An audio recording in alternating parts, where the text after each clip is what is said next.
자, 다 그 스크린노트에다가 그 붙인 것 좀 다 보여주십시오. 검사 좀 하겠습니다.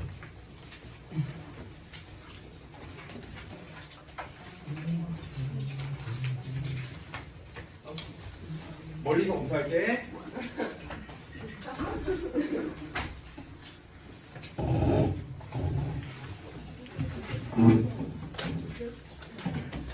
아니다. 오히려 좋을 수도 있어. 걸리면. 쉴 수 있잖아. 아, 또 그렇네 또.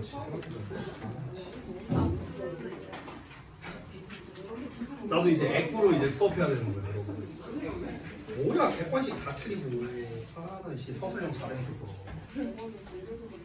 네, 헷갈린 산지 두 개에서 둘다 비껴. 아, 뭐야 이거 붙인 척 하고 있네 이거 씨. 아, 뭐야 이거. 어? 쌤도 장르시면 해봐요. 끝나고요. 심지어 있지. 저한테 있어요. 오케이, 잘했네요. 자, 그다음. 아니요, 그러진 않을 것 같아요. 국어 특강을 10시에서 12시 한다고요? 저도 잘 모르겠어요. 아르캠이죠? 김정. 신고하면 신고하면 미워할 수 있어요.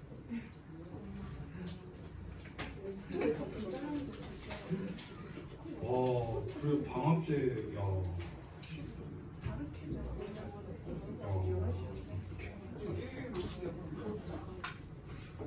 빡세다, 빡세.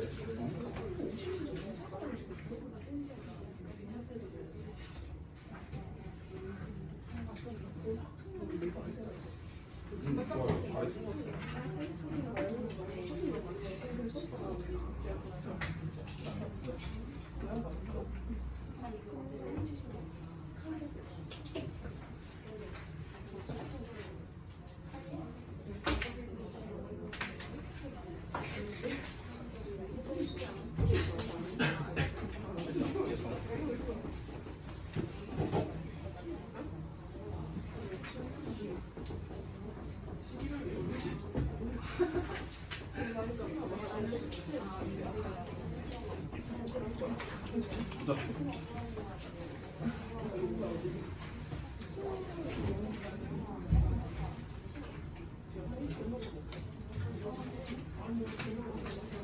거의 잠.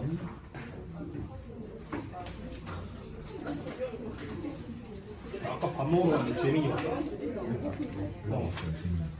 얘기했다고? 씨 빠르네. 아까 막 네 얘기 살짝 들렸는데. 아니 내가 옆자리에서 밥 먹고 있었잖아. 근데 뭐 모르는 친구랑 내가 모르는 친구랑 밥 먹고 있더라고. 근데 이제 뭐 김범준이 어쩌고 저쩌고 막 이렇게 뒷담화 까고 있는 것 같은데 한번 저기 조사 한번 해보실 필요가 있을 것 같아요. 네네.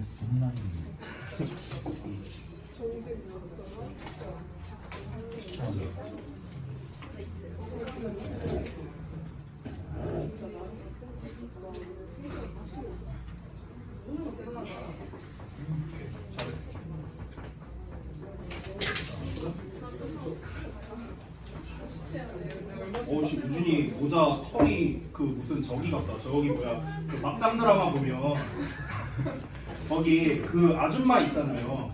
이 돈 받고 우리 아들과 헤어져. 그 아줌마 있죠. 그 아줌마들이 입는 옷에 모자에 보통 약간 저런 재질의 털이거든.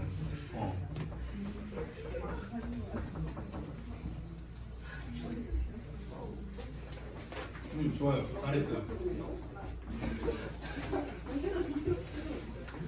자, 아 맞다. 그리고 여러분들 제가 그 여러분 거 성적 처리 지금 하고 있는데 와 진짜 소름 돋은 게 있었어요. 성적 처리하면서 뭐였냐면 그 지난번에 제가 그 내신 때 얘기했던 걸로 기억하는데 그 우리 이제 인원이 이제 많이 있다 보니까 우리 인원에서 이제 등급을 이제 나누면은 얼추 그 인원수가 나온다고 했는데 일단 3등급까지 인원이 정확히 맞습니다. 1등급은 좀 다른데 2, 3등급 인원이 정확히 맞더라고요. 소름 돋았어, 소름. 무슨 말인지 이해를 못하는 것 같은데 그냥 예를 들어서 이제 2등급이 상위 11%잖아요. 그러면은 얼추 예를 들어 한 5명 정도가 나와야 되는 거야. 우리 학원 기준으로 했을 때. 근데 딱 5명 나왔다고. 그 얘기 하는 거야. 그게 등급별로 맞다고요, 지금. 좀 소름 돋았어요. 3등급까지는 맞았어요. 3등급까지. 뭐 미인이 주였고요. 그냥 주였고지 뭐가 미인이야.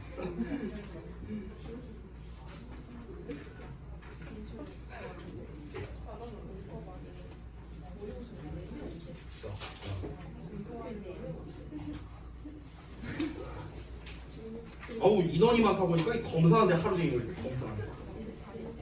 잘했어요. 잘했어 진짜. 잘했어요. 아니요? 에이. 자 보겠습니다. 이제 그만 떠들고. 저기 뭐야 대리 테스트 피드백을 하기 전에 교재 구성을 좀 잠깐 먼저 볼게요. 교재 구성. 4.0 브랜치 교재. 그 교재 구성을 보면은요. 이제 뭐 전에도 한번 본 적이 있었던 것 같은데 이제 초반에 이제 문제풀이 부분이 있고 하단에 이제 질문 1, 2, 3 나와 있고 글 구조에 대한 걸로 이렇게 빈칸이 뚫려 있습니다. 보시면요. 맨 하단에 이제 중심 내용 요약 나와 있고 그리고 뒷페이지 보면은 이제 구문 독해가 나와 있고 이제 이런 식으로 지금 교재가 구성이 되어 있죠. 그래서 제가 이 교재를 쓰면서 이제 목표로 하는 게 있습니다. 우리가 독해 실력이라고 하면 이제 뭐 당연히 독해 문제를 잘 푸는 것 이런 게 이제 해당되겠지만 이게 수능 버전이 있고 이제 내신 버전이 있잖아요. 그럼 수능 버전에서는 당연히 이제 유형별 풀이를 빠른 시간에 정확하게 푸는 게 중요하겠고 내신 같은 경우는 여기에다가 플러스 알파로 들어가는 게 뭡니까? 우리가 매번 서술형에 나오는 이제 요약형이죠, 요약. 됐어요? 여기에 좀 치중을 해야겠죠. 그러면 결국에 이 독해라는 거를 잘하기 위해서는요, 제 생각에는 이제 직독직해가 우선은 되고 여기에서 이제 구조 독해가 이루어져야만 우리가 진정으로 독해 실력이 늘 수 있다 이렇게 생각을 합니다. 그래서 일단은 우리가 이제 직독직해 부분도 절대 빼놓을 수가 없는 영역이라서 이제 교재에다가 이제 실어 둔 거고요. 그리고 구조 독해 같은 경우는 이 글 구조에 대한 걸 이제 전반적으로 제가 설명을 해드릴 겁니다. 이 교재를 보시면은 글 구조 기준으로 지금 카테고리가 돼 있거든요. 참고로 이 4.0 브랜치 교재는 전부 다 빈칸 문제로 구성되어 있어요. 근데 이제 그 우측 상단을 보시면요. 여기 교재 여기 상단을 봐봐. 여기 보시면은 패턴 1 주제 설명 결론 이런 식으로 나와 있어요. 보이시죠? 이걸 넘기다 보면은 패턴 2 뭐 나와 있고 패턴 3 뭐 나와 있고 패턴 4 뭐 나와 있고 이런 식으로 쭉 패턴들이 나와 있습니다. 맨 뒤에는 이제 연습 패턴이 연습 부분이 있고요. 그래서 패턴이 8번까지인가 있었던 걸로 기억을 합니다. 그러면 이제 이 패턴에 따라서 우리가 어떤 식으로 글을 접근을 해야 되는가 뭐 이런 것들을 이제 좀 알려드릴 거예요. 근데 패턴이고 나발이고 결국에 우리가 독해를 하면서 중요한 건 뭐냐면 결국 주제예요, 주제. 결국에는. 이거는 뭐 지난번에도 제가 얘기를 했기 때문에 이 중요성에 대해서는 뭐 더 강조하지는 않겠습니다. 그러면 제가 이거를 하기 전에 앞서서 사전적으로 요것만 좀 말씀드릴게요. 잠깐만 여기 빈 페이지를 좀 띄울게요. 그래서 일단은 이제 뭐라고 할까? 글 구조 특징이라고 할까? 제목을 이거를 쓸 거고 두 번째로는 이제 주제문 찾는 법 예전에 한번 알려드린 적이 있었는데 이제 못 들은 분들도 많기 때문에 한 번 더 정리를 하겠습니다. 그래서 글 구조 특징과 그리고 그 주제문 찾는 거에 대해서 지금부터 제가 필기를 해드릴 건데 여러분 교재 기준으로 그 첫 페이지 표지 넘기면은 이제 빈 페이지가 있죠. 표지 뒷면에 그쪽에다가 좀 써주시면은 좋겠습니다. 거기가 아무래도 찾아보기 가장 좋을 테니까요. 자 이걸 먼저 하고 들어갈게요. 이 피드백 하기 전에. 자, 뭐 굉장히 뻔한 얘기입니다. 근데 중요한 얘기라서. 글 구조 특징부터 가겠습니다. 자, 일단은 좀 밑밥 얘기를 먼저 할게요. 밑밥 얘기. 여러분 제가 여기서 말하는 글 구조, 글이라는 거는요. 모의고사류 글을 말합니다. 교과서를 제외한 우리가 작년에 했던 모의고사나 수능 감잡기, 앞으로 보게 될 여러 EBS 교재 전부 다 통틀어서 모의고사류 글이라고 하는데, 이 모의고사류 글은요 보통 논문에서 발췌하는 경우가 많습니다. 근데 이제 여러분이 DBPR라든가 이런 사이트를 보더라도 알 텐데, 그 논문을 게재하는 사이트가 있을 거 아닙니까? 그러면은 거기에서 보통 어떻게 나와 있냐면 이 논문 제목이 있어요. 제목이 있고, 그 다음에 그 논문 내용에 대해서 약 3줄 정도 맛보기 내용이 있습니다. 근데 여러분 한번 생각을 해봐. 여러분 혹시 주말에 쉴 때 할 거 없네, 심심한데 논문 사이트 들어가서 논문이나 볼까? 이런 사람이 있어요? 그런 사람이 어딨어? 만약에 있다면은 우리 학원에 없어도 되는 그런 대단하신 분이고요. 저도 그런 적 없습니다. 제가 말하는 건 DBPR 사이트 아니에요. 진짜 그 학술지 같은 데 있잖아. 막 네이처지 막 이런 거 있죠. 막 그런 데 막 들어가갖고 영어로 써 있는 논문을 보면서 요즘에는 이런 기술이 나왔구만. 이런 거 본 사람 없을 거 아니야. 그렇잖아. 있어요? 이거 좀 충격인데? 내 주변에 아무도 없었네 그런 사람. 역시 다르구나. 자, 어쨌든 근데 이제 여러분 생각을 해봐. 우리 아주 상식적으로 생각해보자. 여러분이 각종 인스타 같은 데다가 스토리를 올려, 예를 들어. 그럼 그 스토리를 올리는 심리가 뭘까요? 저는 아주 단순합니다. 많은 사람이 봐줬으면 좋겠습니다. 이거 아니에요? 아니요? 저는 그런 의미로 올리는데? 아니, 아무도 안 봤으면 좋겠어 하면은 뭐하러 올립니까, 스토리에? 많은 사람들이 봐주고 그거에 대해서 리액션을 해주고 그러면서 자연스럽게 대화하고 이런 거가 목적 아니에요? 맞잖아. 근데 하물며 논문이에요, 논문. 내가 몇 년에 걸쳐서 쓴 논문이야. 근데 조회수가 1이야. 그럼 좀 슬프겠죠. 그렇죠? 그러면은 이 논문을 게재하는 사람은요, 어떤 심리로 이 논문을 올리겠습니까? 당연히 많은 사람들이 봐줬으면 하는 마음에서 올릴 거고요. 이 논문 사이트에 굳이 들어가서 논문을 보는 유나 같은 사람이 몇 명 없을 거 아닙니까? 그렇죠? 그러면은 그런 사람들은 굉장히 학문적이거나 학술적인 거에 관심이 많기 때문에 굳이 들어가서 볼 거 아닙니까? 그렇죠? 그럼 그런 사람들을 클릭하게 만들어야 돼. 그럼 어떻게 해야 될까? 뻔한 내용이면 안 되겠죠. 그렇죠? 뻔한 내용이면 안 됩니다. 그럼 제목에서부터, 그리고 여기 미리 보기 내용에서부터 좀 속된 말로 어그로가 있어야 돼. 맞죠? 어그로가 있어요. 어그로. 뭐 예를 들어서 제목에 뭐 100% 탈모 예방 가능? 막 이런 거 써 있어. 탈모인이 이걸 안 누르고 간다고? 말이 안 되죠. 그렇죠? 그러니까 근데 알고 보니까 그런 건 없다는 거야. 가능? 이 물음표로 했잖아. 불가능하다고. 그러니까 내용은 그럴지언정 어쨌든 클릭은 할 거 아닙니까? 그죠? 그러니까 약간 이런 어그로성의 내용이 있어야 된다는 거야. 자, 근데 다시 한번 이런 논문에서 이제 일부분을 발췌해서 만든 게 이제 모의고사 지문이고요. 여기에서 이제 어휘만 조금 바꾸는 겁니다. 고등부 수준에 맞게. 자, 그러면 여기서 어그로에 해당하는 이 초반 3줄 정도의 내용이 있잖아. 이게 바로 글 구조 특징에서 어디에 해당하겠습니까? 당연히 도입부에 해당됩니다. 도입부. 그러면은 도입부의 특성은 어떠냐면요. 나 이제부터 이런 얘기 할 거야 라는 소재를 제시하는 역할을 해야겠죠. 그리고 방금 전에 말했던 속된 말로 어그로 끄는 역할을 합니다. 어그로 끄는 역할을 한다는 건 뭐냐면요, 이 보는 사람으로 하여금 흥미를 돋구는 그런 역할을 하는 문장이 바로 도입부다라고 생각을 하시면 되겠습니다. 그러니까 핵심 내용까지는 아니야. 핵심 내용은 아닌데 약간 밑밥 까는 거야. 밑밥이야, 밑밥. 알겠어요? 초반 내용, 이 도입부의 특성은요. 그러니까 예를 들면 이런 거야. 예를 들어서 만약에 이렇게 한번 해보자. 만약에 혜원이가 이번 주 목요일 날 결석을 하고 싶어. 무단 결석을 하고 싶어. 예시야, 예시. 무단 결석을 하고 싶은데 근데 이거를 나한테 와서 얘기해야 돼. 자, 이런 상황이야. 그 무단 결석하는 이유가 뭐냐? 친구랑 놀러 가고 싶어서야.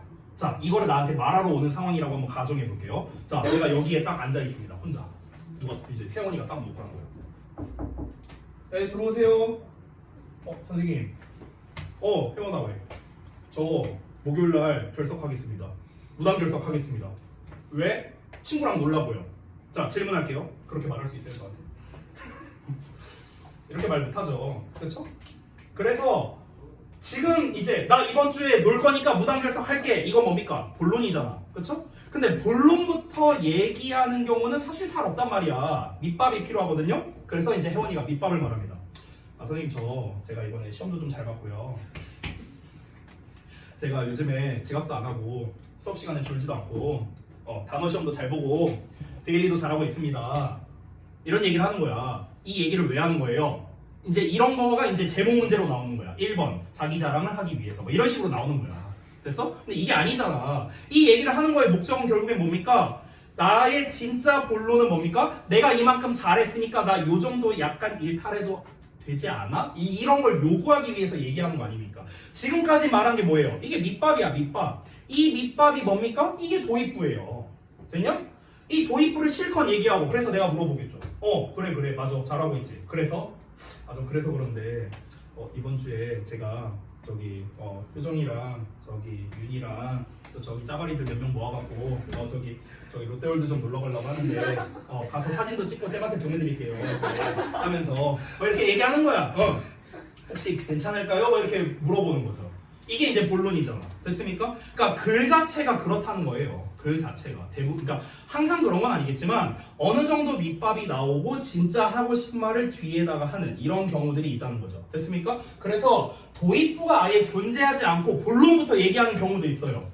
그러니까 돌직구로 얘기하는 사람도 있잖아. 저 같은 사람. 그렇죠? 저는 그렇게 얘기할 겁니다. 저 결석할게요. 왜? 놀러 갈 거니까요. 나 같은 사람은 그렇게 말할 수도 있겠지만 이거는 사람마다 다를 거 아닙니까? 그러니까 도입부가 있는 경우에는 도입부는 뭐다? 밑밥 가는 용도구나. 이렇게 생각하면 되겠고 도입부가 없다면은 바로 본론이 나오는구나. 이런 글의 경우도 있다. 예를 들면 우리가 지난번 내신 대비 때 읽었던 감성지능 지문 기억나시죠? 그 감성지능 지문이 전형적인 밑밥 이만큼 있는 글이라고 보시면 됩니다. 왜냐면 초반부터 거의 후반부까지 감성지능의 감자도 안 나왔어요. 맨 후반부에 나왔거든. 그 전까지는 뭐였습니까? 직책에 따른 어떤 업무를 잘하느냐 못하느냐의 내용, 이런 내용이 나오다가 맨 뒤에 결국에는 일 잘한다의 기준은 감성지능 지수다. 이거 이렇게 나왔잖아. 그러니까 결국 이 사람이 하고 싶었던 말은 맨 뒤에 있는 내용이었는데 이걸 말하기 위해서 이만큼 밑밥을 깐 거였죠. 됐어? 그래서 결국에는 도입부는 소재를 제시하고 사람들의 어떤 좀 이렇게 좀 끌어당길 수 있는 그런 멘트를 쓰는 어그로, 밑밥 이런 용도이다. 이렇게 생각을 하시면 됩니다.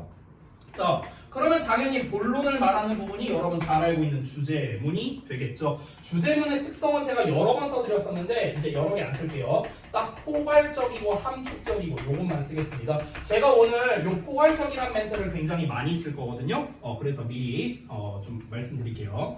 자, 그 다음에 세 번째, 당연히 주제를 말했으면은 여러분 아시다시피 부연 설명이 나와야 하지 않겠습니까? 부연 설명은 구체적이겠죠.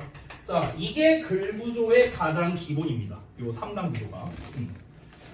우리가 이제 이 독후감 4.0 브랜치 교재에 여러 가지 패턴이 있습니다. 근데 이 여러 패턴들이 결국에는 여기에서 파생된 겁니다. 뭐 예를 들면 이런 거 있잖아.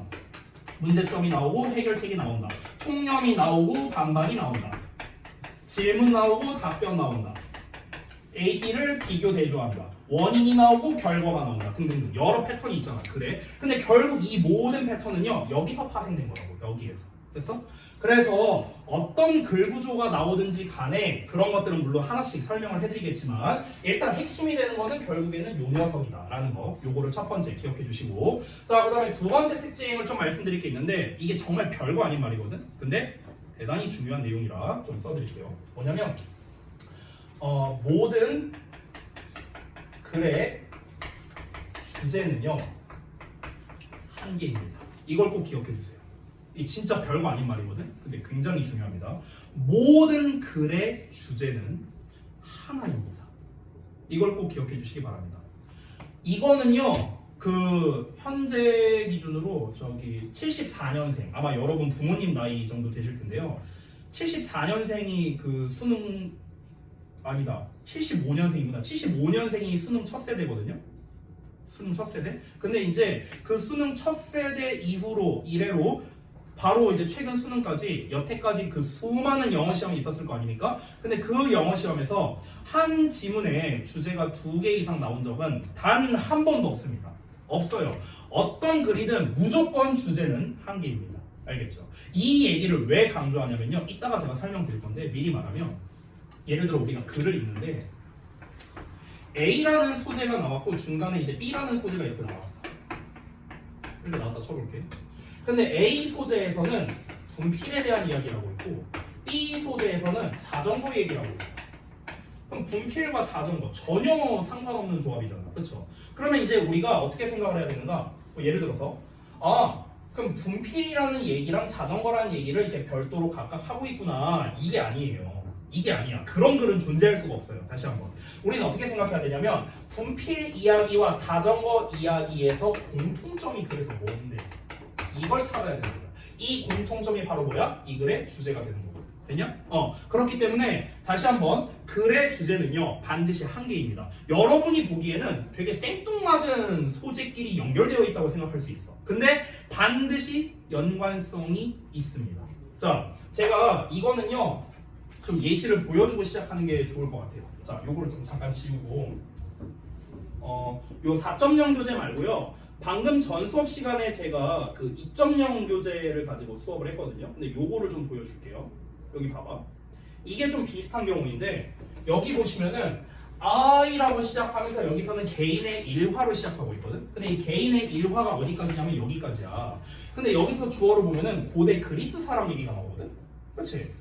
내 얘기하다가 갑자기 고대 그리스 사람 얘기가 나와. 근데 여기에서 이제 핵심이 되는 게 뭐냐면요. 여기 멀큐스라고 나와 있지. 이게 핵심이거든. 분자. 멀큐스 나와 있고 그 다음에 여기에 atoms 나와 있죠. 원자 나와 있죠. 그러니까 이 분자라는 녀석이 핵심 소재인데 여기서 심지어 뭐가 나와 있냐면 여기 detected by nose라고 나와 있죠. detected by nose 요 내용. 그 다음에 어디 갔냐?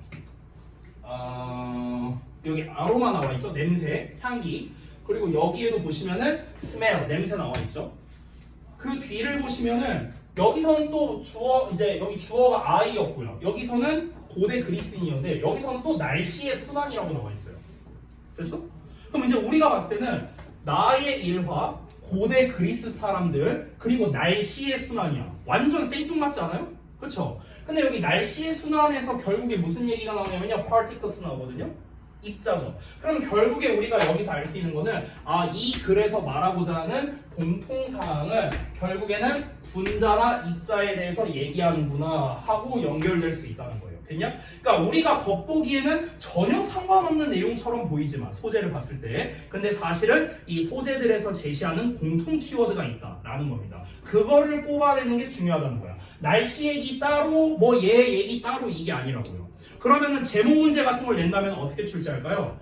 이런 부분은 이제 지역적으로 출제하는 거야. 고대 그리스 사람들은 어쩌고, 나는 어쩌고, 날씨는 어쩌고 이런 걸로 이제 보기문으로 낚시를 하는 거죠. 근데 사실은 뭡니까? 이거 따로따로가 아니라 이걸 총취합해서 공통 키워드로 나온 입자라는 녀석, 이 녀석이 키워드가 되고 얘를 기준으로 제목이 쓰여야 정답이 된다는 거죠. 됐냐? 그래서 제가 말하는 겁니다. 한 글의 주제는 반드시 하나일 수밖에 없고 소재가 여러 가지가 나온다면 반드시 여러분이 공통 키워드를 찾을 줄 알아야 된다는 거예요. 아시겠죠? 자, 그래서 이제 특징, 글 구조의 기본적인 거를 말씀드렸고 그럼 제가 뭐 계속 매번 얘기하는 결국에는 주제를 찾는 게 핵심적이지 않습니까? 그래서 그에 대한 좀 부연 설명을 해드리도록 하겠습니다. 자, 이것도 예전에 제가 한번 알려드린 적이 있었는데 주제문 찾는 법이라고 한번 제가 필기해볼게요. 주제문 찾는 법. 자, 뭐 여러 가지 방법이 있습니다. 이게 또 글 구조에 따라 다르거든요.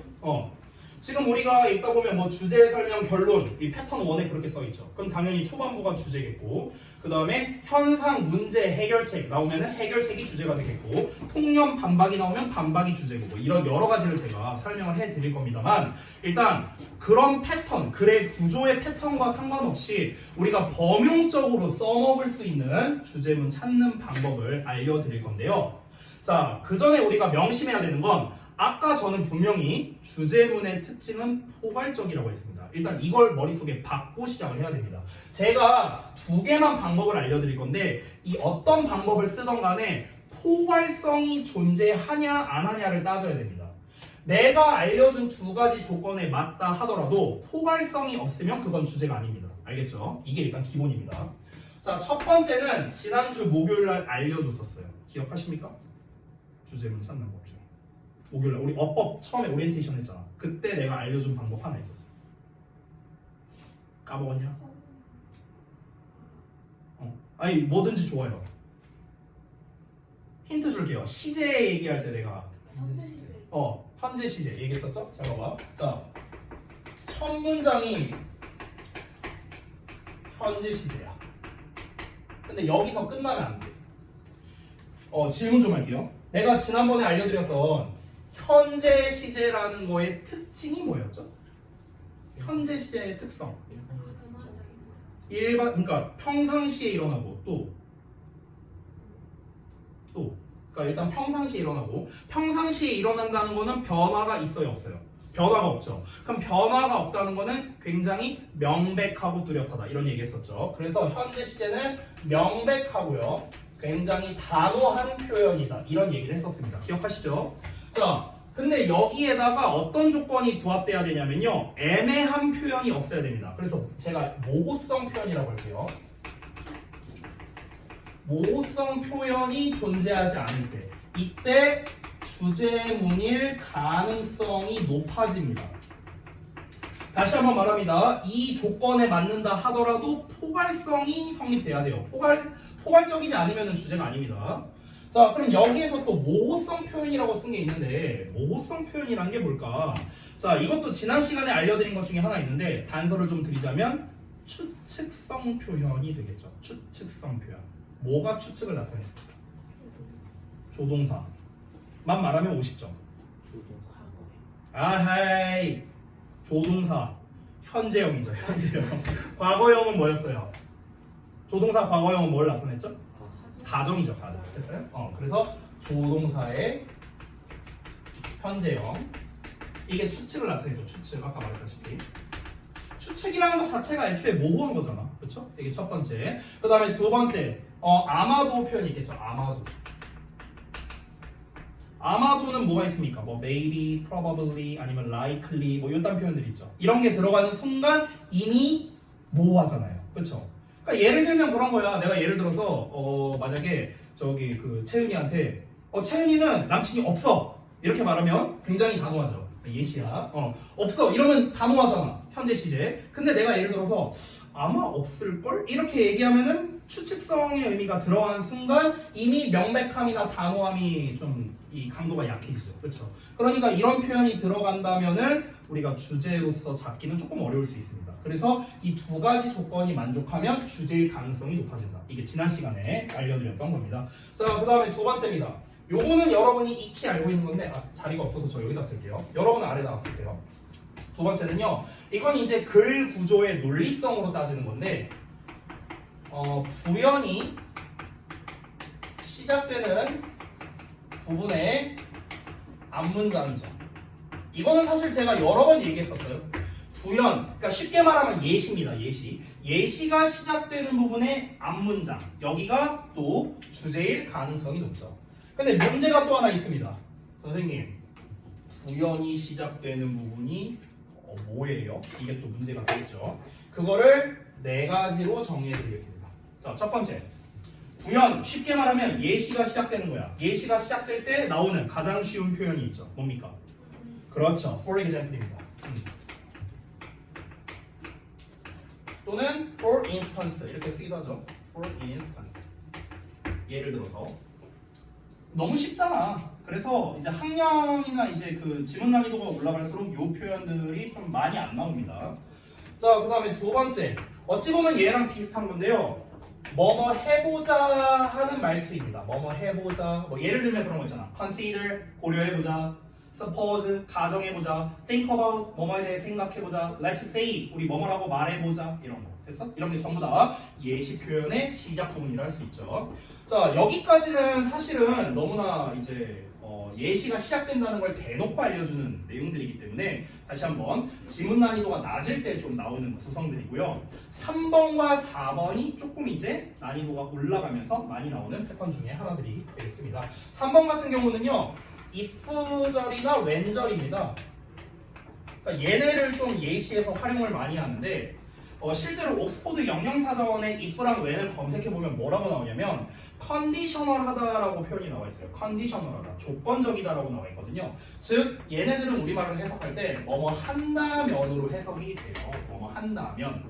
우리가 흔히 if는 만약에, when은 뭐뭐 할 때 이렇게 해석을 많이 하는데 if와 when 둘 다 조건을 나타낼 수가 있거든요. 그래서 조건을 나타낸다는 것 자체가 애초에 구체적인 얘기를 하는 겁니다. 그렇죠? 이렇게 한다면 이렇게 할게 라는 말 자체가 굉장히 구체화한 거죠. 구체적인 내용이 시작되는 거기 때문에 역시나 부연이 시작되는 부분이다. 그렇게 볼 수 있고요. 마지막 네 번째가 가장 많이 나오는 건데 학년이 올라갈수록 뭐냐면요. 소재가 변하는 경우입니다. 아까 전에 제가 예문에서 보여드렸었죠. 주어를 기준으로 나는 어쩌고 나오다가 고대글이 쓰이는 어쩌고 나오다가 날씨의 순환은 어쩌고 나오다가 이렇게 나왔죠. 보통 소재 같은 경우는요. 주어 자리에 많이 나옵니다. 알겠죠? 이건 좀 팁을 줄게요. 소재는 주로 주어 자리에 많이 나와요. 알겠죠? 주어가 소재인 경우가 많습니다. 그래서 우리가 글을 읽을 때는요. 주어를 잘 봐야 돼요. 주어만 잘 봐도 빈칸 문제가 됐든 이런 거를 해결하기가 좋습니다. 근데 4번은 사실 조금 변수가 있거든요. 요건 좀 잘 봐야 돼요. 이거는 제가 약간 그림으로 표현해 드리자면 예를 들어서 A라는 소재가 이렇게 쭉 등장을 했어. 첫 문장에. 근데 B라는 소재가 나온다?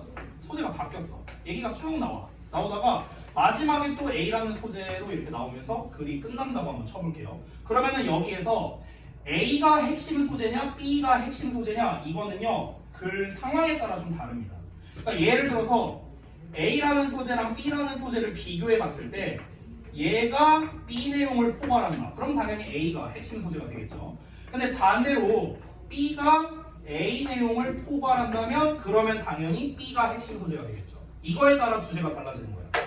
예를 들어서 위의 경우라면은 첫 문장이 주제가 되는 거고 마지막 문장은 주제 재진술이 되는 거겠죠. 됐냐? 이렇게 되는 거고 만약에 아래의 경우라면은 B가 시작하는 첫 문장이 주제가 되는 거죠.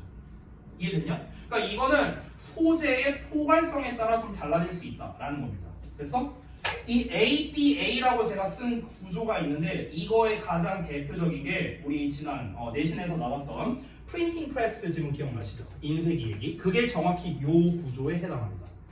A와 A, 처음과 마지막 수미상관으로 지금 돼 있는데 이 첫 내용과 마지막 내용이 전부 다 인쇄기 얘기였는데 중간에는 구전에 의한 전파 그리고 글에 의한 전파 얘기로 나왔었어요. 기억나시죠? 근데 결국에 이 글의 핵심은 글에 의한 전파, 구전에 의한 전파 이 각각의 단점을 상쇄한 인쇄기가 중점적인 내용이었기 때문에 인쇄기가 이 두 가지의 장점들만을 흡수했죠. 그러니까 결국에는 포괄적인 내용이지 않습니까? 인쇄기라는 키워드가. 그러니까 A가 포괄했기 때문에 A가 핵심적인 주제가 됐었습니다. 실제로 그때도 얘가 주제 재진술이었어요. 됐니? 이런 식으로 우리가 주제를 찾을 수 있고 또 아까 전에 제가 감성지능 얘기했었죠. 감성지능은 구조가 어땠습니까? A라는 소재로 쭉 얘기를 하다가 막판에 B라는 소재로 바뀌었습니다. 그러면은 여기에서는 똑같아요. A라는 소재와 B라는 소재 봤을 때 A 내용에서는 주로 나왔던 게 직위였어요. 직위. B에서는 주로 나온 게 감성지능이었습니다. 그러면 직위를 가지고 얘기를 하냐 감성지능을 가지고 얘기를 하느냐 글 전체를 봤을 때는 결국 글의 전반적인 내용은 일 잘한다의 기준이 뭐냐였거든요. 이 글은요. 그럼 일 잘한다의 기준이 뭐 직책이냐 뭐 경력이냐 뭐 여러 가지가 나왔지만 결국에는 감성지능이다라고 막판에 얘기를 했었죠. 그러면은 결국에는 B 내용이 요 직책에 상관없이 중요하다라는 얘기를 했기 때문에 앞 내용을 전부 다 포괄하는 소재였어서 그래서 B의 초반 내용이 글의 주제였었습니다. 됐습니까? 그래서 우리가 소재가 변하는 경우에는요 소재가 바뀌었으니까 여기가 예시구나 이렇게 꼭 생각하실 필요는 없습니다. 그건 아니고요 소재가 변한 부분이 주제일 수도 있다는 거예요.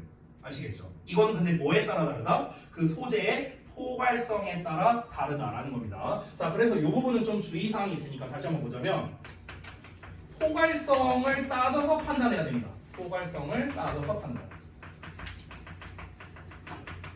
하셔야 되고요. 두 번째 사례는요. 아까 말했던 겁니다. 아까 제가 분필 얘기했고 자전거 얘기를 했어요. 근데 분필과 자전거를 어떻게 포괄성을 따지겠습니까? 전혀 다른 소재인데. 그렇죠? 그러면 두 번째는 뭐냐면요. 전혀 다른 소재인 경우가 되겠죠. 이때는 내가 뭘 찾으라 했죠? 공통 키워드를 찾으라고 했습니다. 공통 키워드 찾기. 그럼 이 공통 키워드가 뭐다? 이 글의 주제이다. 이렇게 정리를 했습니다. 됐죠?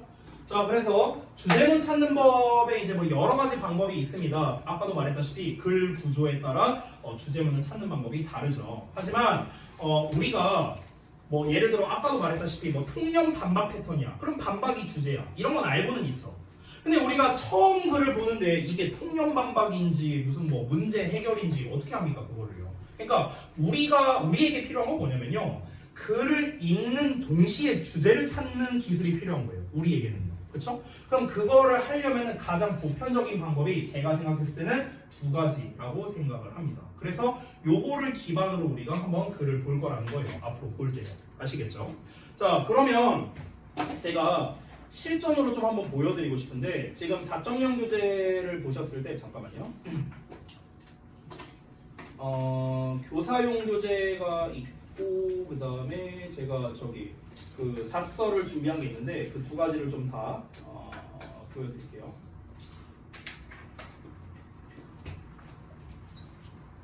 자, 이걸 먼저 좀 보여드릴게요. 지금 제가 여기 이제 정답은 다 표시를 해놨거든요. 근데 이제 그게 없다는 상태로 한번 볼 건데 여기 좀 지울게요. 봐봐. 지금 내가 첫 문장에 주제라고 써놨거든.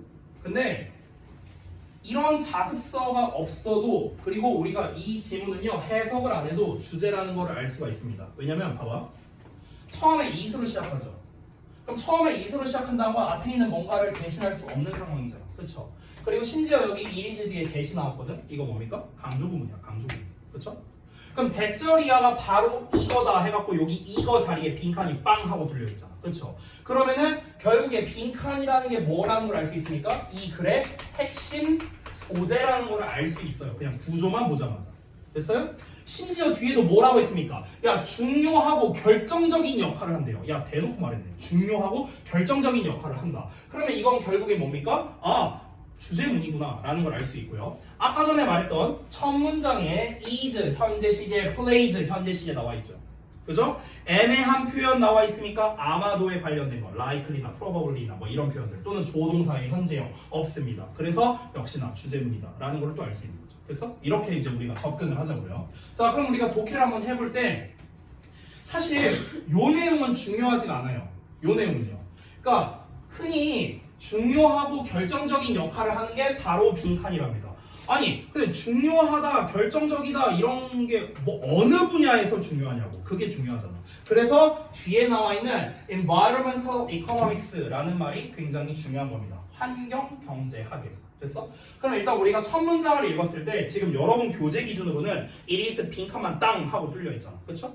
대절에 보면은 often plays a crucial and defining role. 여기를 봐서는 어떠한 단서도 얻을 수가 없어요. 그냥 중요하다 정도만 얻을 수 있는 거고 그보다 더 중요한 거는 환경 경제학에서 빈칸이 중요하구나 라는 단서를 얻는 게 중요한 거예요.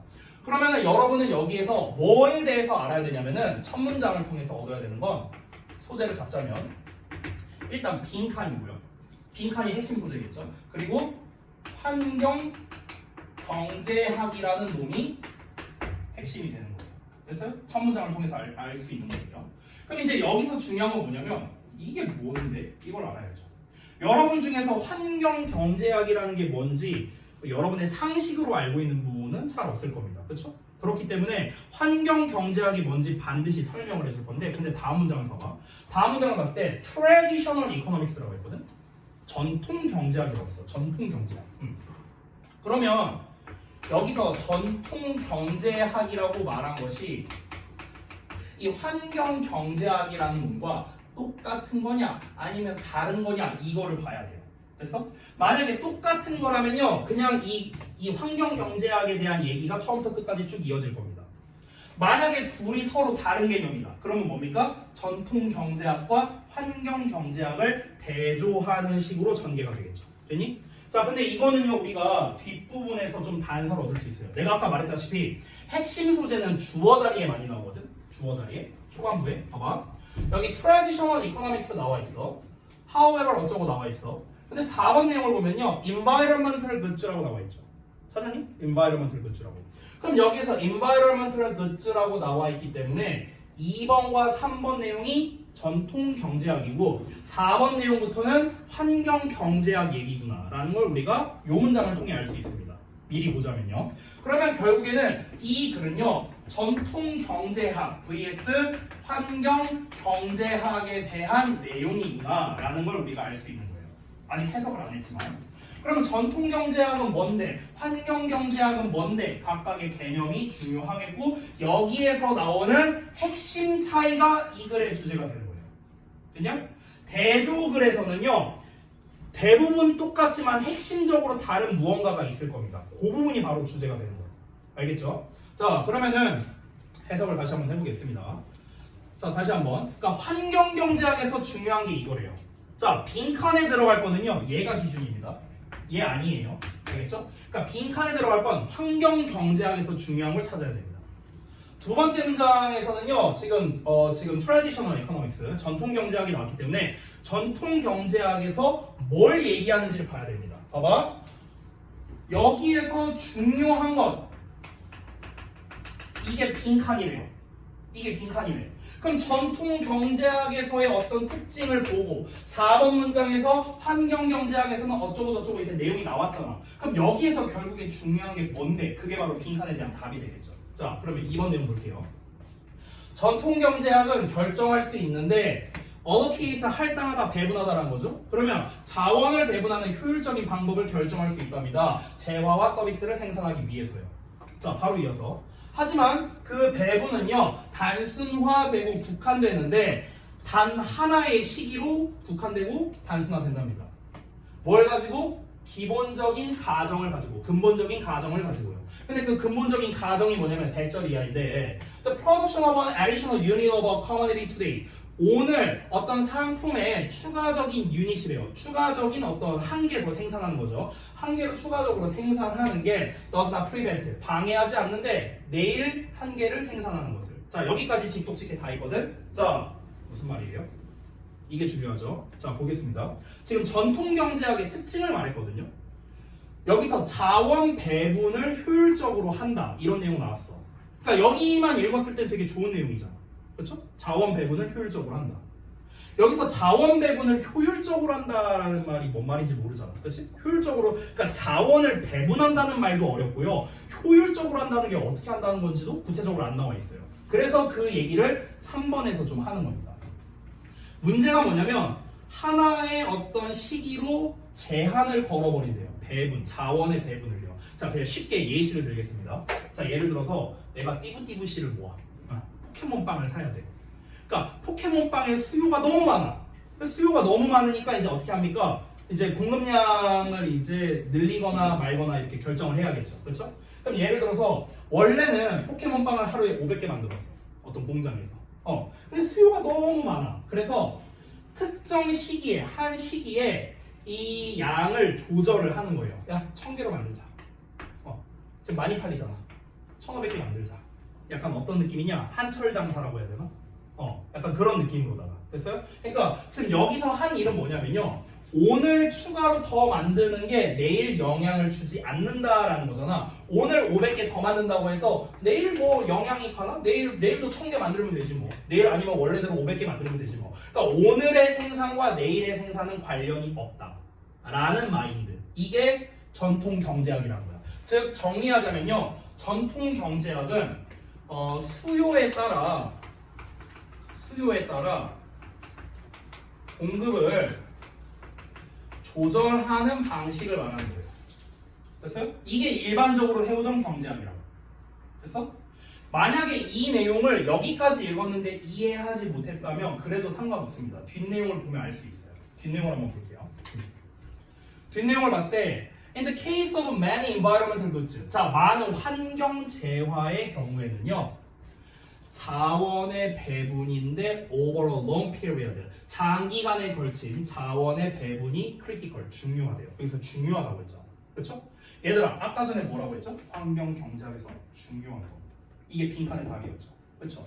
근데 여기 critical 중요하다고 했죠. 뭐가 중요하대요? 환경 경제학에서 뭐가 중요하다? 장기간에 걸친 자원 배분 됐냐? 그러면 지금 빈칸에 들어갈 답에 가장 근접한 단서가 바로 요 놈이에요. 요 놈. 됐습니까? 그럼 여기서 장기간에 걸친 배분이거든요. 그러면 여기서 키워드를 한번 뽑아보자. 봐봐. 아까 내가 뭐라고 했습니까? 대조관계에서는요 핵심 차이를 봐야 돼요. 핵심적 차이.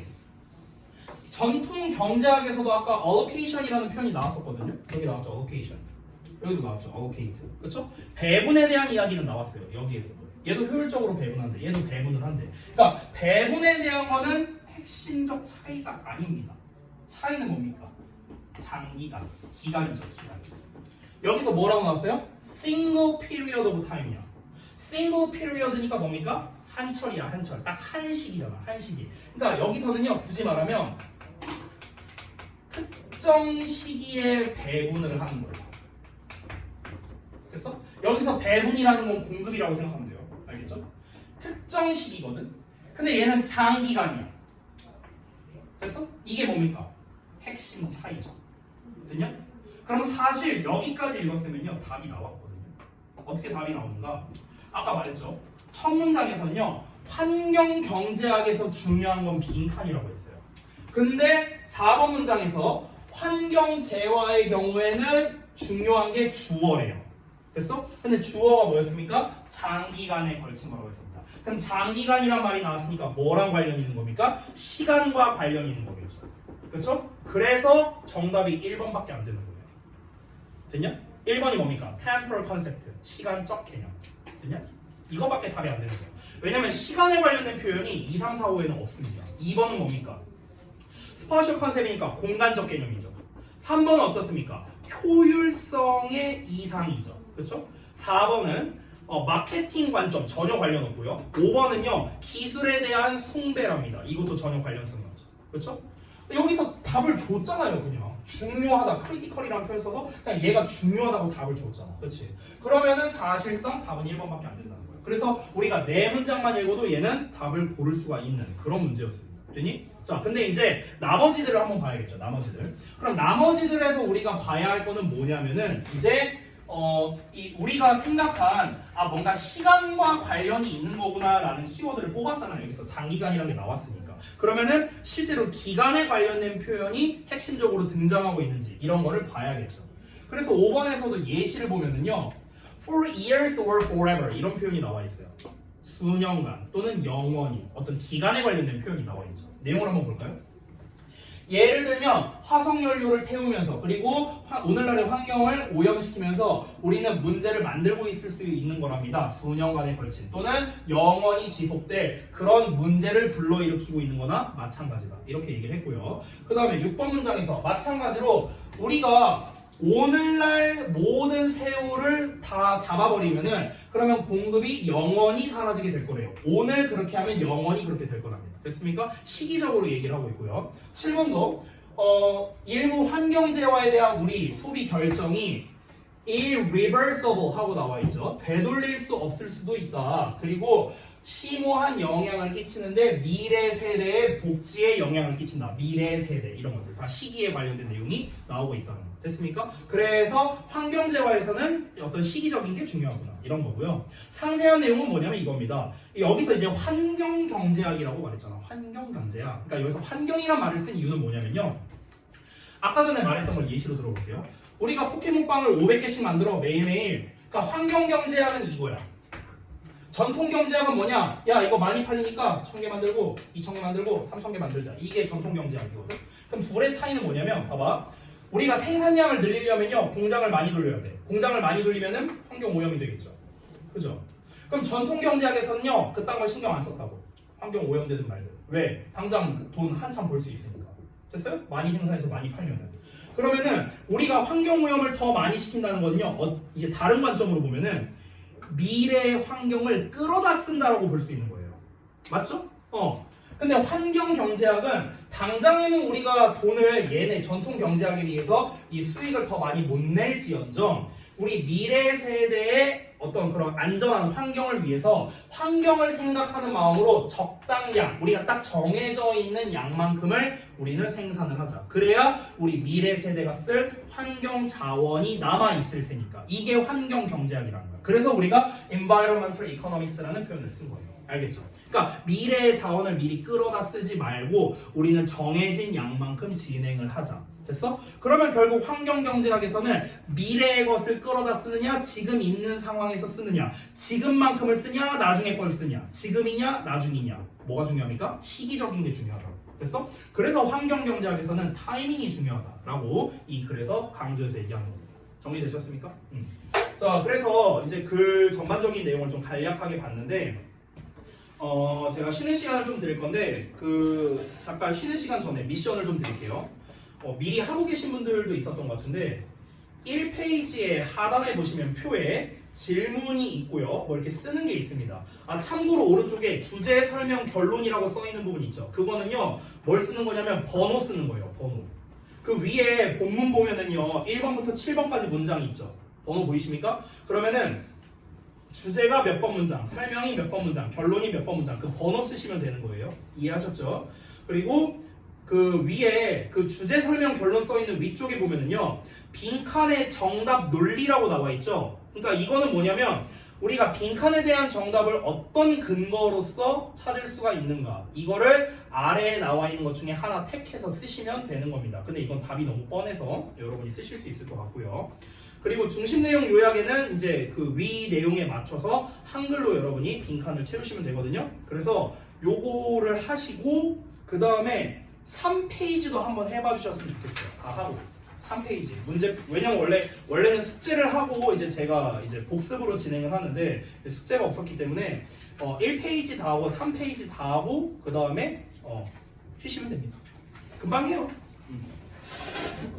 자, 다 하시면 쉬는 시간 잠깐 가지셔도 됩니다. 아시겠지만 제가 들어오면 쉬는 시간 끝이에요. 파이팅.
그런 느낌이긴 한데 뭔지 모르겠어. 근데 이래서 안 하고 쪽팔려 있는 거지.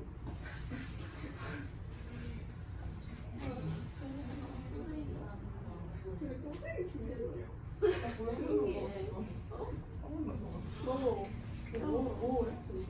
라면 쌤이 또 내일 완전 좋아해. 10시에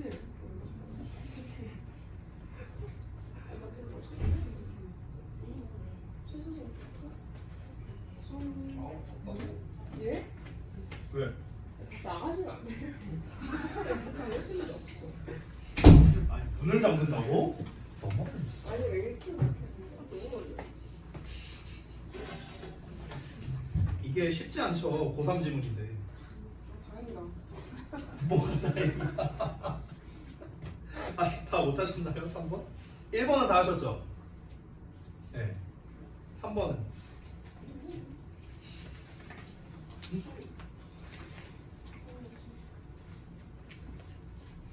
다 했어? 준서 다 했어? 3번? 아 3번이고 2번.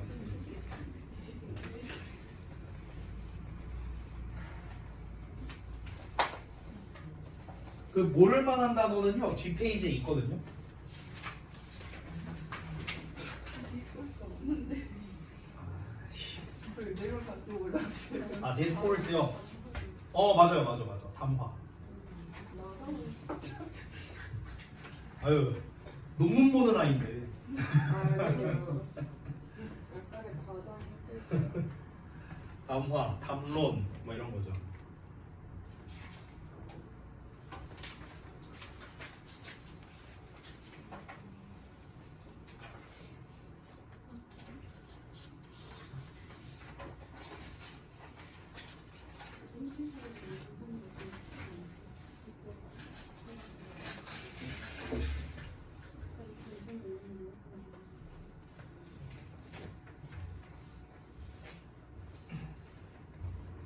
다 하신 분들은 잘 썼는지 한번 볼까?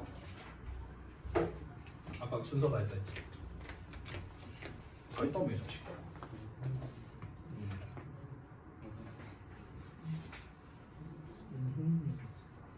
오케이.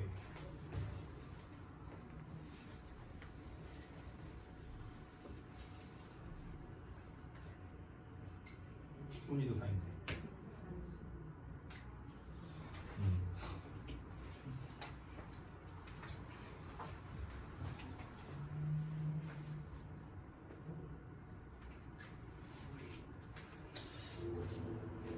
자 그러면 시간이 좀 지났으니까 지문을 먼저 읽고 한번 해볼게요.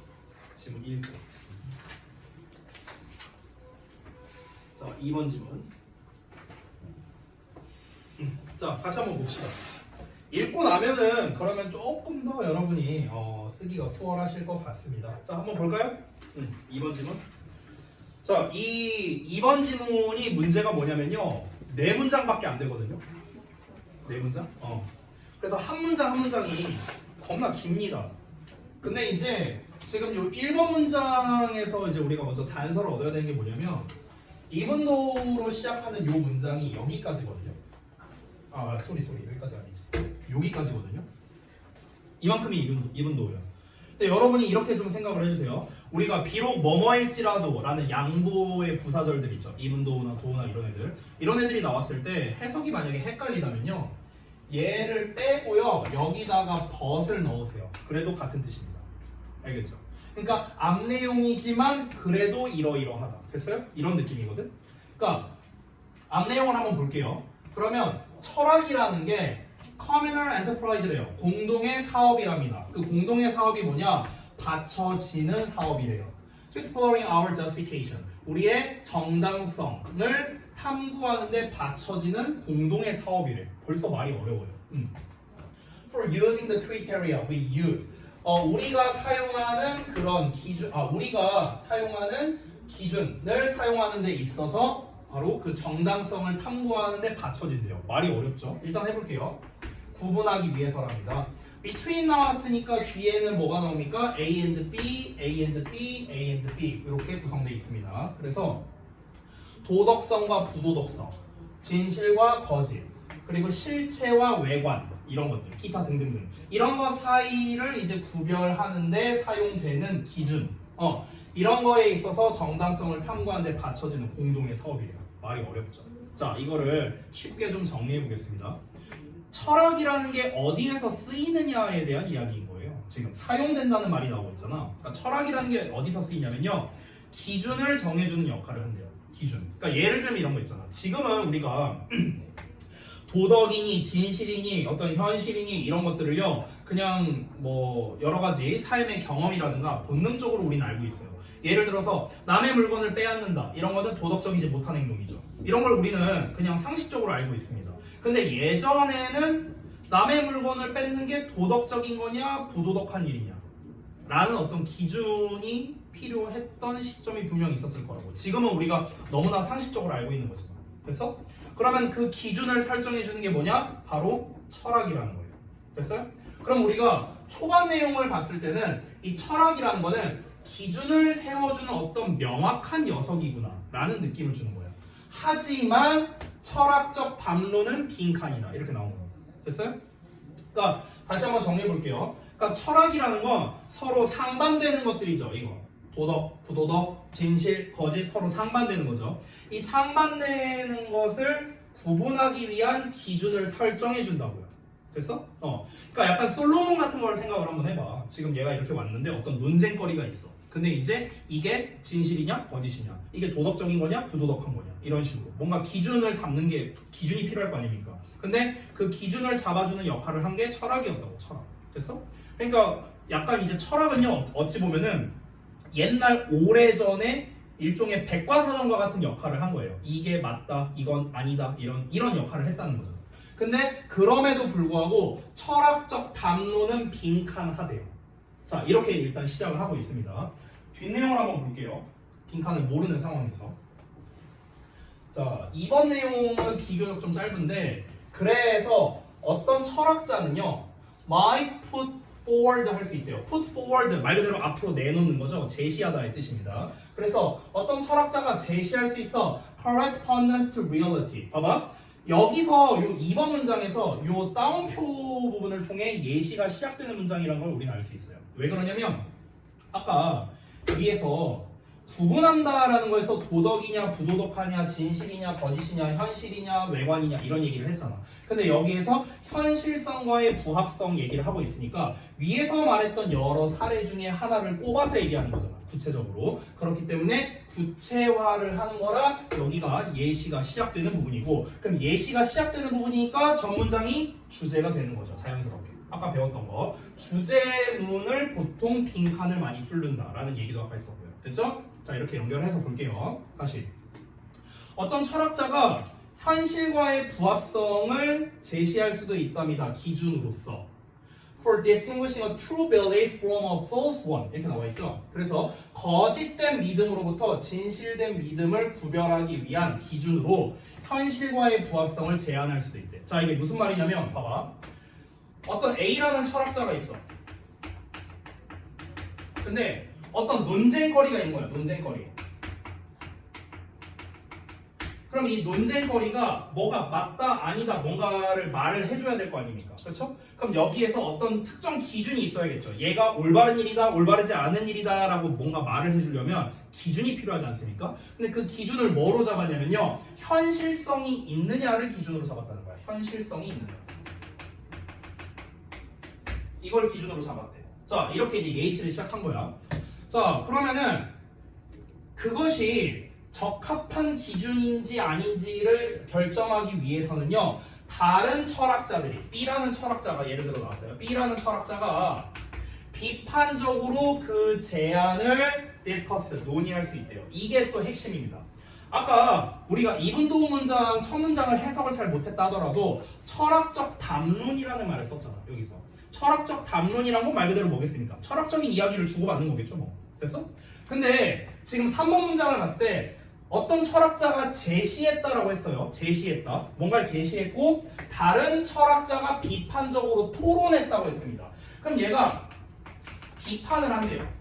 이 내용에 대해서, 이 내용에 대해서. 그럼 이렇게 이야기를 주고받는 거. 이게 뭡니까? 이게 담론 아니에요? 됐나요? 연결됐어요? 그러면은 우리가 빈칸에 대한 단서를 얻기 위해서는 사실상 요 예시 2번, 3번 내용을 통해서 단서를 얻을 수가 있는 겁니다. 여기서 비판을 하는 거고 여기서 담론이 진행이 되는 거죠. 근데 그 담론이 어떻게 진행되는지 볼게요. 다른 철학자들이 비판적으로 그 제안은 요거죠. 현실성이 있느냐 없느냐 논쟁이. 자, 좀 더 쉽게 예시를 들어보겠습니다. 자, 예를 들어서 제이가 남자친구가 과연 있는가 없는가.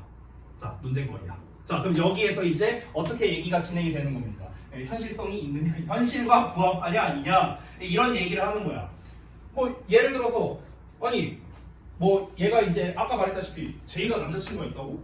현실성이 있어? 아, 미안해. 아니 뭐라는 게 아니에요. 예시야 예시. 그럼 여기서 현실성에 부합하려면요 어떤 기준들을 세우겠죠. 현실성에 부합하는가. 예를 들어서 외모는 어떤가, 성격은 예시예요 예시. 이해를 돕기 위해. 표정이 너무 외모는 어떤가, 성격이 어떤가, 제이가 돈이 많은가, 뭐 등등등. 여러 가지를 따질 수 있잖아. 그렇잖아. 그렇죠? 그래서 이런 거를 이제 따졌을 때 이제 그래 외모 좋고 성격 좋고 제이 한 1,000억 있으니까 그러니까 친하게 지내야겠다. 어쨌든 자, 그러니까 이런 이제 기준들이 있어요. 기준들. 그럼 이런 거를 이제 기반으로 해갖고 그래서 얘는 남친이 있겠구나. 이런 식으로 하는데 근데 다른 철학자가 등장하는 거죠. 아니 이 외모라는 게 좋다 이거의 기준을 어떻게 잡을 건데? 성격이 좋다 나쁘다의 기준을 어떻게 잡을 건데? 그러니까 이런 걸 지금 현실성이라고 했는데 이게 현실성에 부합하는지 아닌지 그걸 어떻게 하냐고.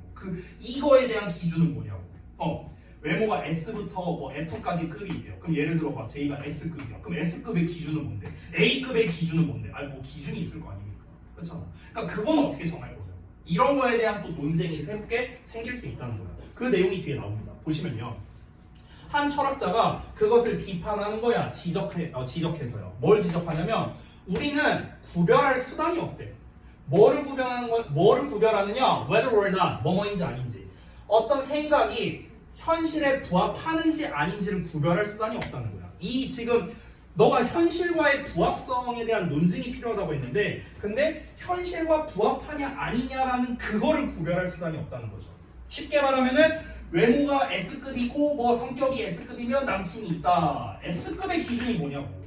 됐어? 이게 없다고 이게.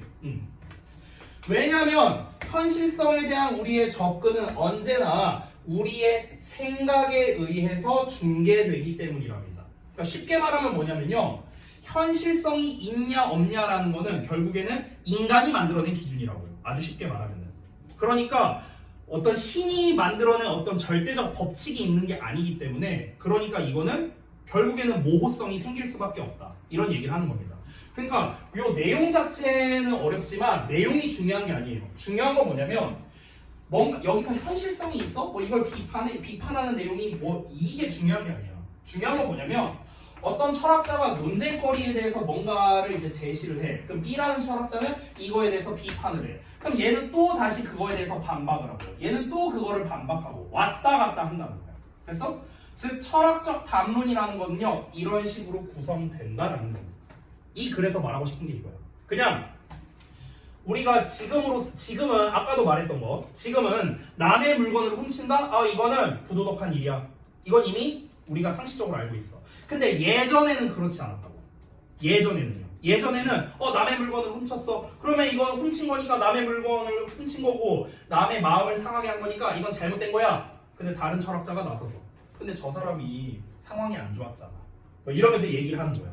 제 가족 먹여 살리려고 그런 거잖아. 뭐 이런 얘기 하는 거야. 이러면서 이제 담론이 왔다 갔다 하는 거야. 여기서는 또 아니 그래도 자기 상황이 그렇다고 해서 남의 물건을 빼앗는 게 되느냐? 이쪽에서는 아니 그러면 남의 물건을 빼앗게 만든 이런 시스템이 잘못된 거 아니냐? 이런 식으로 계속 왔다 갔다 하는 거야. 뭔 말인지 해야지. 그렇게 하다가 결국에는 결론이 도출이 되겠죠? 그래서 결론은 어떻게 났습니까? 남의 물건 빼앗으면 잘못된 거다. 이렇게 이제 결론이 난 거죠. 근데 이 철학적인 어떤 결과물은요, 한 방에 짠 하고 땅땅땅 해갖고 바로 결과물이 나온 게 아니라고.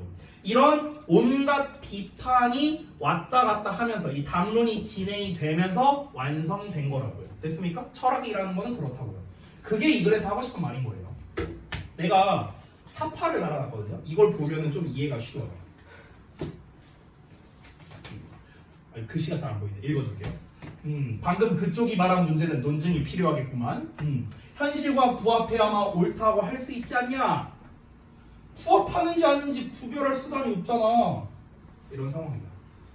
그래서 여기 옆에서 보던 이 아저씨가 이제 철학적 토론은 비판과 논리적 지적 같은 그런 논증을 통해서 정답을 찾아 나가는 과정이구나. 그렇구나. 이러고 끝난 거야. 됐어? 이거야.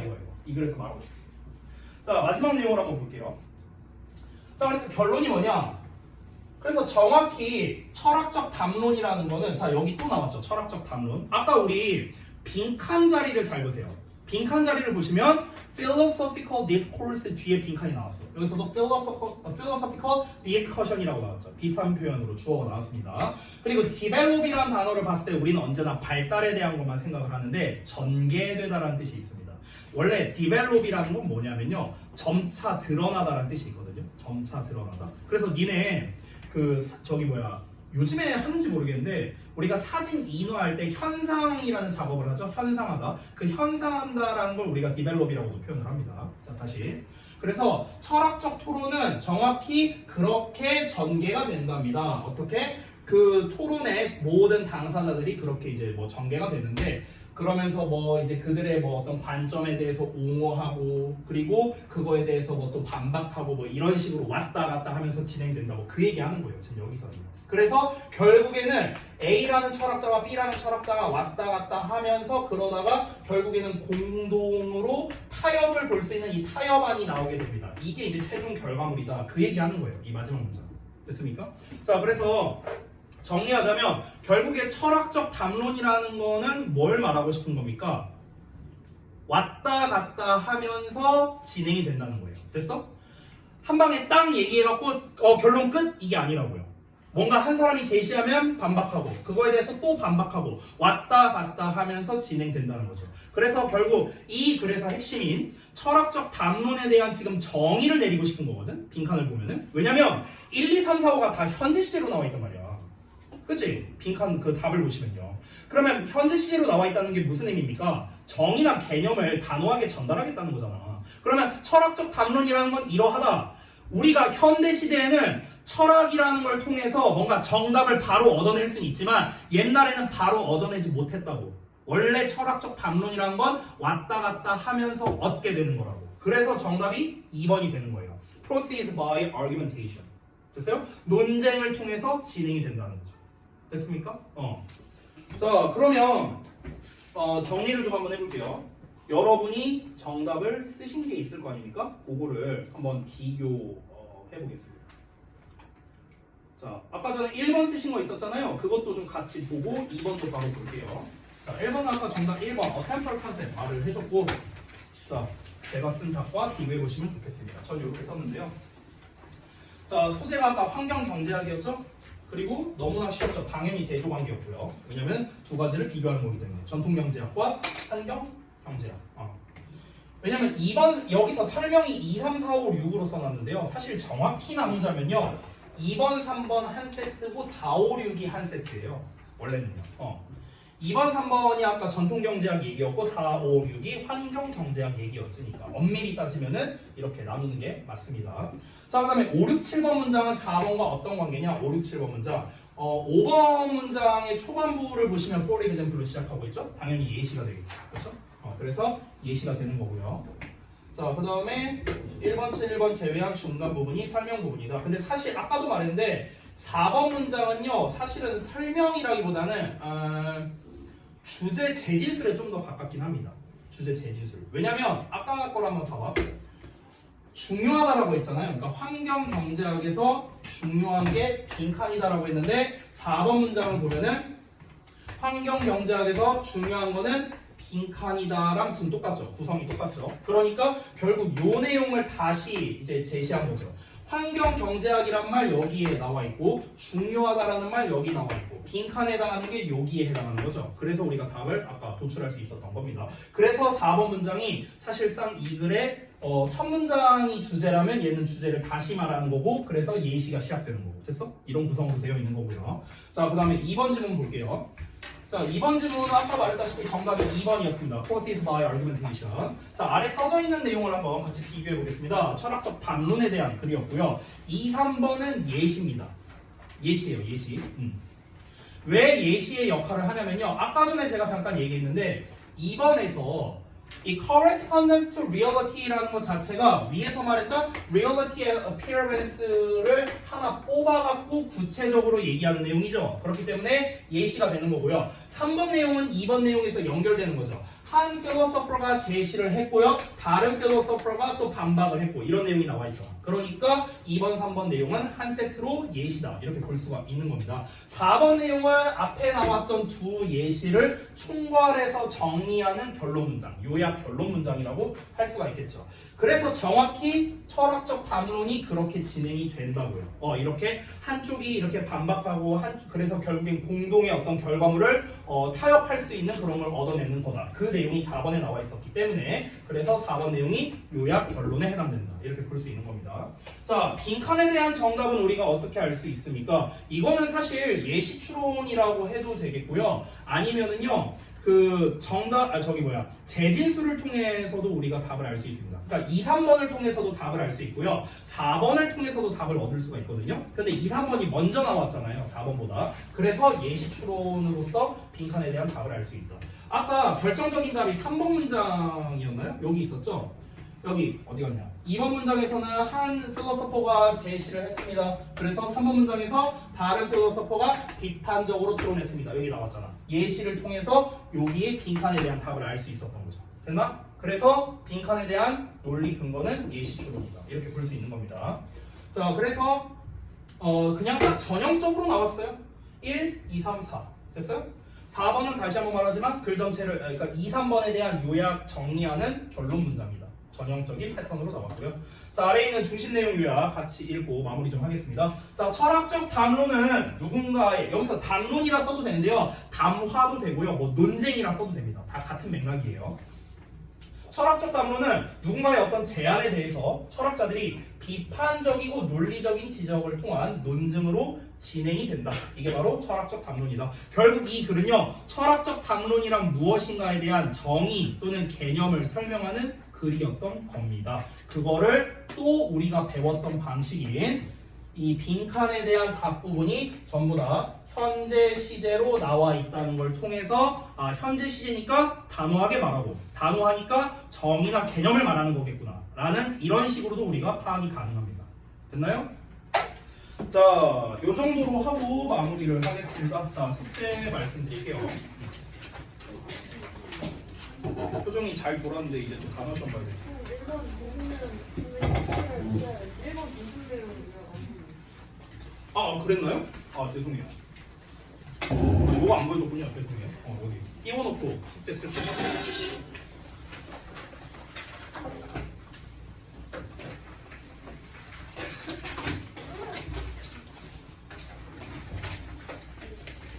지금 1, 2번에 있는 내용은 우리가 다 이제 봤는데 이제 2번은 소재가 너무 뻔해서 그래서 여기는 제외하고 중간에 우리 짝수 페이지들이 있죠? 2페이지, 4페이지 여기가 이제 구문 분석이 있거든요. 그래서 요렇게 좀 하겠습니다. 2페이지부터라고 일단 쓸게요. 그냥 번호를 쓰자. 1에서 5번까지 줄게요. 자, 1에서 5번. 자, 페이지로는요. 이쪽부터 10쪽까지입니다. 자, 여기까지 뭘 하시면 되냐면요. 그냥 심플합니다. 일단 다 풀면 돼요. 그래서 풀기라는 거는 문제 풀고 그 다음에 하단에 이제 뭐 풀이 분석 있죠. 뭐 그리고 질문 1, 2, 3 이런 거 있었죠. 번호 쓰는 거, 빈칸 채우는 거, 그리고 짝수 페이지에 구문 독해하는 거 있죠. 구문 분석과 해석하는 거. 구문 분석 해석은 방금 말했다시피 짝수 페이지입니다. 짝수 페이지. 여기 하시고 마지막으로 어차피 질문 부분에 소재를 쓰는 란이 있기 때문에 소재 쓰는 거는 뭐 별도로 하실 필요는 없고요. 오늘 제가 주제문 찾는 걸 알려드렸으니까 주제문에 한번 표시만 해봅시다. 그리고 제가 수업 시간에 한 거랑 비교해 보시면 좋을 것 같습니다. 일단 초반부니까 이 정도만 제가 숙제를 드릴게요. 다음 주 화요일까지 잘 해보시면 바랍니다. 자, 고생들 하셨고요. 우리 목요일 날 보도록 하겠습니다. 오늘 단어 페널티 대상자 없으니까 가시면 되겠네요. 표정이 제외하고요.